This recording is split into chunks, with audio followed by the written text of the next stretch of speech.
মুসলিম কেউ আরএসএস এর সদস্য হতে পারে? প্রচুর, অনেক আছে। এবং তারা আমাদের যে সংঘ শিক্ষা বর্গ যে 21 দিন সব কিছু বাদ দিয়ে ওখানে থেকে রেসিডেন্সিয়াল ক্যাম্প সেরকম করেছেন, এরকম অনেক মুসলমান ধর্মাবলম্বী আছেন। হ্যাঁ, প্রচুর আছেন। মানে এরকম নেই যে মুসলমান ধর্ম, মানে আপনারা মুসলিম বিদ্বেষী এই ব্যাপারটা কোনো প্রশ্নই নেই। মুসলিম বিদ্বেষী এই ধরুন বামপন্থীদের কথা যদি বলেন, তাহলে এই 34 বছরের শাসনের পরে সাচার কমিটির রিপোর্টে কি দেখা গেছিল? যে পশ্চিম বাংলাতে মুসলমান সমাজের আর্থসামাজিক অবস্থা ভারতবর্ষের মধ্যে একেবারে তলানির দিকে। তাহলে তারা কি মুসলমানদের সপক্ষে ছিলেন? আজকে ভোট পেয়ে এসছেন, তৃণমূল তো ভোট পাচ্ছে। ভোট পাওয়াটা আর মুসলমানদেরকে ভালো করা, মুসলমানের যদি ওই খারিজি মাদ্রাসার মতো শিমুলিয়ার মতো মাদ্রাসার আমি কিছু না দেখে, যেমন এই সরকার 10,000 মাদ্রাসার অনুমতি দিয়েছিলেন যেখানে শিমুলিয়ার মতো ঘটনা ঘটতো, তা মুসলমান সমাজ কি চান যে তাদের সন্তান সন্ততিরা টেরোরিস্ট হবেন? তা মুসলমান সম্প্রদায়ের মানুষ আপনাদের বা বিজেপিকে এত ভয় পায় কেন? তার কারণ যে ন্যারেটিভ তৈরি করা হয়, যে কথা বলা হয়, কিছু মানুষ, সকলে ভয় নিশ্চয়ই পান না, এরকম প্রচুর মানুষ আছেন, শিক্ষিত মানুষ আছেন যাদের সঙ্গে কথা বলার সময় আপনিও বুঝতে পারবেন, আমরাও বুঝতে পারি, তারা সঠিক তথ্যটা বোঝেন যে মুসলমান সম্প্রদায়কে একটা সমাজ বিরোধী, মুসলমান সম্প্রদায়কে বামফ্রন্ট কী করেছে, তাদের মস্তান হিসেবে তৈরি করেছে। সেই মস্তানদেরকেই, যেমন একটু আগে সন্দেশখালির কথা হচ্ছিল, যে সেখানে বামফ্রন্টে তৈরি করা যারা মস্তান তারাই তারপরে তৃণমূলে গেছেন। তো সেই মানুষগুলোকে অন্ধকারের জগতে রাখাটা কি সেই সম্প্রদায়ের উন্নতি করা? আমার কাছে একটা ডেটাবেস আছে, আমি পিসিআরকে বলবো সেই গ্রাফিক্সটা এই মুহূর্তে চালাতেও, মানে এটা আমি বারবার দেখিয়েছি। এবং আসলে মমতা বন্দ্যোপাধ্যায় যে ভয়ের কথাটা বলছেন, মমতা বন্দ্যোপাধ্যায় গোষ্ঠীদ্বন্দ্ব নিয়ে বলছেন, পুলিশ মমতা বন্দ্যোপাধ্যায়ের কথা শোনে না, আমার ব্যক্তিগতভাবে মনে হয় এই সমস্ত কিছু বোগাস ইস্যু।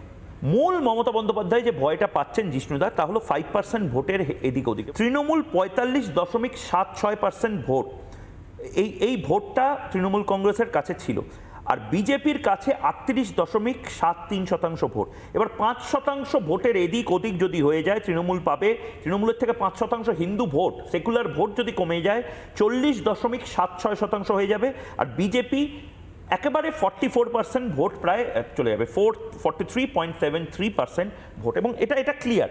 এই 5% ভোটের যে অঙ্কটা, এটা খুব ইম্পর্টেন্ট, কারণ অনেক সেকুলারপন্থী বাঙালি ছিল জিষ্ণুদা, যারা হয়তো এবার হিন্দু বলে ভোট দেবে, এই একটা আশঙ্কা করা হচ্ছে। এটা কতটা ভয়ঙ্কর? দেখুন, ভোটের এই হিসেবটা আমি বলতেও পারবো না। আর দ্বিতীয় বিষয় হচ্ছে, খুব বেশি আগ্রহীও নই। তার কারণ হচ্ছে, ভোটটা একটা ভোটেই সব শেষ হয়ে যাবে না। আমার বাড়ির, আমার বাবা, আমার মা পূর্ব বাংলা থেকে পালিয়ে এখানে এসেছিলেন, তারপরেও যারা পূর্ব বাংলায় থেকে গেছিলেন, মানে নেহেরু লিয়াকত চুক্তির পরে যখন ঠিক হয়েছিল সব দেশে সংখ্যালঘুদের রক্ষা করা হবে, সেখানে 24% থেকে আজকে 8% হয়েছে হিন্দুরা। পশ্চিমবাংলাতেও হিন্দুরা থাকতে পারবেন না। থাকতে পারবে না, এত বড় কথা বলছেন আপনি? থাকতে পারবেন না। যদি যারা ধরুন কালীঘাটে রাজপ্রাসাদ বানিয়েছেন, সেই রাজপ্রাসাদ ছেড়ে তাদেরকে চলে যেতে হবে। পূর্ব বাংলাতেও তাই হয়েছিল। পূর্ব বাংলাতেও কিছু মানুষ মনে করেছিলেন যে ওখানে থাকতে পারবেন, তাদের অনেক রকম বিভেদের ভাবনা করা হয়েছিল। বামপন্থীরা তো যোগেন মণ্ডলের কথা বলেন। যোগেন মণ্ডল থাকতে পেরেছিলেন কি? যোগেন মণ্ডল এক রাত্রে এক বস্ত্রে করাচি থেকে পালিয়ে এখানে বাগনানে এসে চলে এসে। অনেকে হয়তো যোগেন মণ্ডল চেনেন না, যদি একটু যোগেন মণ্ডলের কনটেক্সটটাও দিয়ে দেন। মানে আরেকবার, উনি পাকিস্তানের পক্ষে ছিলেন। উনি মনে করেছিলেন যে তথাকথিত অন্তজোড়া পাকিস্তানের মুসলিম লীগের সঙ্গে থেকে থাকতে পারবেন। পাকিস্তানের প্রথম আইনমন্ত্রী ছিলেন। তারপরে যোগেন মণ্ডল শিক্ষিত মানুষ ছিলেন, তার মতো মানুষ বুঝতে পারেননি, ভুল বুঝেছিলেন। তার যে পদত্যাগপত্র, বহু দীর্ঘ একটি পদত্যাগপত্র, তাতে দেখিয়েছেন যে কেন, কিভাবে এই মৌলবাদী, জিহাদি মৌলবাদীর সঙ্গে অন্তজ হিন্দুরাও থাকতে পারে না। তার জন্য আজকে যারা রাজপ্রাসাদ বানাচ্ছেন তারাও থাকতে পারবেন না, যদি না এখানে হিন্দুরা সংখ্যাগুরু থাকে। পশ্চিমবাংলা সংখ্যাগুরু এখনো রয়েছে এখানে, মানে হিন্দু তো মেজরিটি, 30% মুসলিম পপুলেশন। মমতা ব্যানার্জি বলেছেন এই মুসলিম পপুলেশন দিয়ে আমি কি কাম, এদেরকে আমি সব মেরে দেবো। তাদের দলেরই একজন বলেছেন যে আর খুব বেশি দিন নয় হিন্দুরা সংখ্যালঘু হয়ে যাবেন।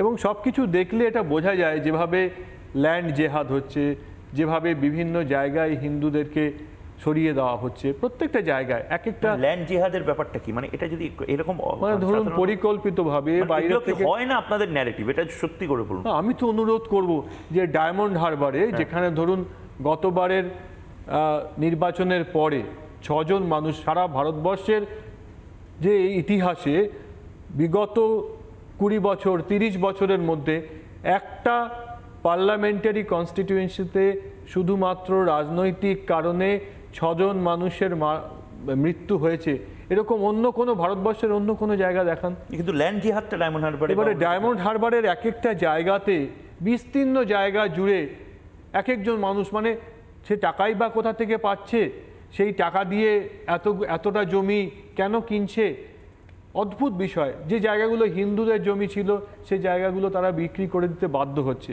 এবার ধরুন একটা জায়গার মধ্যে একজন মাত্র হিন্দু আছে, তাকে অত্যাচার করে সেখান থেকে সরিয়ে দেওয়া হচ্ছে। একেবারে ধরুন উত্তর 24 পরগনার বাগদা থেকে শুরু করে একেবারে দক্ষিণ 24 পরগনার গোসাবা পর্যন্ত 11টা অ্যাসেম্বলি কনস্টিটিউয়েন্সি, তার মধ্যে 8টা রিজার্ভ, একটা শিডিউল ট্রাইবদের জন্য, আর বাকি 7টা শিডিউল কাস্টের। আপনি যদি ওই বাগদা থেকে একেবারে ওই বাসন্তী ট্র্যাং রোড দিয়ে ইয়ে পর্যন্ত আসেন, সোনাখালি পর্যন্ত আসেন, তারপরে আইফেট পয়েন্ট পর্যন্ত যান, আপনি দুধারে এই হিন্দু তপশিলি মানুষদের দেখতে পাবেন না। কিন্তু আজ থেকে 30 বছর আগে আপনার সাংবাদিক কোনো দাদা বা কেউ থাকলে জিজ্ঞেস করবেন, তখন দেখা যেত সেখানে হিন্দু ছিল। এই যে হিন্দুরা বর্ডারের জায়গা থেকে তাদের কেউ ভয় দেখিয়ে বা অন্য কোনোভাবে সরিয়ে দিচ্ছে, সেটা তো বাস্তব। আপনি বলছেন বর্ডার লাগোয়া কোনো গ্রামগুলোতে হিন্দুরা আর মেজরিটি নেই। আপনি দেখুন না, আমি যে জায়গাটা বললাম, কোনো একটা দিন আপনি সাংবাদিকদের নিয়ে, ফটোগ্রাফারকে নিয়ে বাগদা থেকে শুরু করে একেবারে দক্ষিণ 24 পরগনা সমুদ্র পর্যন্ত সেই জায়গাটা দুধারে দেখান। সেই জায়গাগুলোতে কেন রিজার্ভড হয়েছে? কারণ সেখানে হিন্দু তপশিলি জাতির মানুষদের সংখ্যা বেশি ছিল বলে। তো সেই জায়গাগুলোতে আজকে দুটো ধারে দেখবেন সেখানে হিন্দু তপশিলি জাতির মানুষ নেই। হিমন্ত বিশ্ব শর্মা অসমের মুখ্যমন্ত্রী রিপাবলিক বাংলাকে ঝাড়খণ্ডের নির্বাচনের সময় একটা কথা বলেছিলেন, খুব ইন্টারেস্টিং কথা বলেছিলেন জিষ্ণুদা। বলেছিলেন যে তুমি জানো এমন অবস্থা হয়েছে যারা ট্রাইবাল ক্যান্ডিডেট, মানে ট্রাইবাল যারা লিডার বিজেপির, তারা আমাকে এসে বলছে যে আমাকে টিকিট দেবেন না, কারণ আমি এখানে জিততে পারবো না, ওখানে মুসলিম ভোট এত বেশি হয়ে গেছে এবং মুসলিমরা আমাদেরকে ভোট দেবে না। মানে এটা কি সত্যিই বাস্তব? তার মানে এটা একটা আপনারা ফেস করছেন? শুধু মুসলিম বলেই নয়, দেখুন এই মুসলিম কথাটার মধ্যেও ছোট বলা, কারণ তার বেশিরভাগ অংশ যারা ওখান থেকে এখানে অনুপ্রবেশ করছে তারা কিন্তু শাকিল আহমেদের মতো মেটেরিয়াল।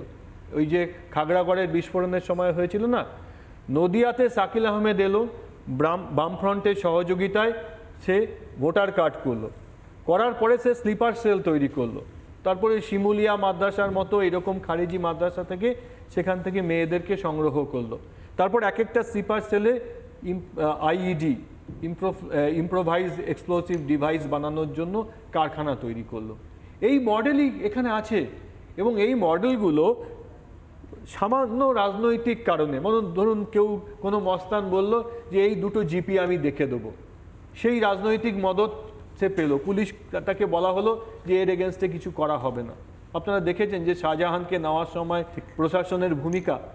তাই জন্য এটা দেখে মানুষ আজকেও যদি নিজের চোখ খুলে না দেখেন আর সরল কথা স্পষ্টভাবে না বলেন, তাহলে আগামী দিনে বাঙালি হিন্দু পশ্চিমবাংলা থেকেও বাংলাদেশের মতো নিশ্চিহ্ন হয়ে যাবে। নানা ধরনের কন্টেন্ট দেখার জন্য লাইক করুন, শেয়ার করুন আমাদের ফেসবুক পেজ, সাবস্ক্রাইব করুন আমাদের ইউটিউব চ্যানেল। পাশাপাশি অন্যান্য ব্রেকিং নিউজের জন্য অবশ্যই চোখ রাখুন রিপাবলিক বাংলায়।